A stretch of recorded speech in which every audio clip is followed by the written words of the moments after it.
பேரூரு தோடு மேல பொறி போட்டு பூச பண்ணி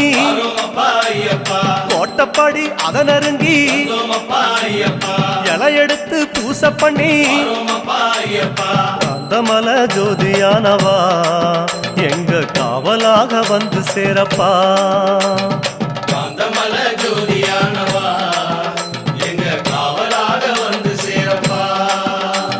சன்னதியில் கட்டுங்கட்டி சபரிமலை காடு தேடி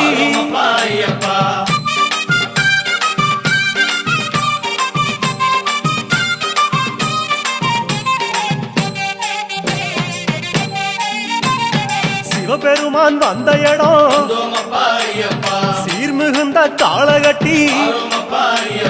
காளகட்டி காயோடச்சு அடுத்த அடி அழுத நதி